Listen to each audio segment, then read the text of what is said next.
நவீன் சொல்றாரு, நீ விஜய் கூட சேர்ந்து வாழ்றதுக்கான வாய்ப்பு இருக்கிறதா தான் நான் நம்புறேன் காவேரி. இப்ப நடக்கிற பிரச்சனைக்கு நான் தான் காரணம். சாரி காவேரி. காவேரி சொல்றாங்க, கான்ட்ராக்ட் விஷயத்த நவீன் நீங்க சொல்லாம இருந்தாலும் விஜய் என்ன அனுப்பி வைக்க தான் பாத்துக்கிட்டு இருந்தாரு.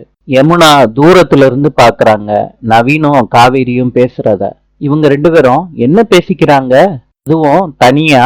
நவீன் சொல்றாரு காவேரி கிட்ட, கான்ட்ராக்ட் எல்லாத்தையும் மறந்துட்டு காவேரி கூட சந்தோஷமா வாழ்ந்துகிட்டு இருக்கேன்னு விஜய் என்கிட்ட சொன்னாரு. காவேரி சொல்றாங்க நவீன் கிட்ட, உங்ககிட்ட சொன்ன மாதிரி என்கிட்ட லவ் பண்றதா விஜய் ஓப்பனா என்னைக்குமே சொன்னதே இல்ல. யமுனா க்ளோஸா போய் அவங்க ரெண்டு பேரும் என்ன பேசிக்கிட்டு இருக்காங்கன்னு கவனிக்கிறதுக்கு போறாங்க. இத அவங்க அம்மா சாரதா கவனிச்சிடுறாங்க. அவங்களும் கவனிக்கிறாங்க காவேரியும் நவீனும் என்ன பேசுறாங்கன்னு. யமுனா நின்னுகிட்டு இருக்கதையும் பாக்குறாங்க. சாரதா மனசுக்குள்ள நினைக்கிறாங்க, இனிமேட்டும் நம்ம இந்த வீட்டுல இருந்தா அக்கா தங்கச்சிக்குள்ள பெரிய சண்டையே வந்துரும். இங்க இருந்து நம்ம எப்படியாவது கிளம்பிடணும். நாளை சந்திப்போம்.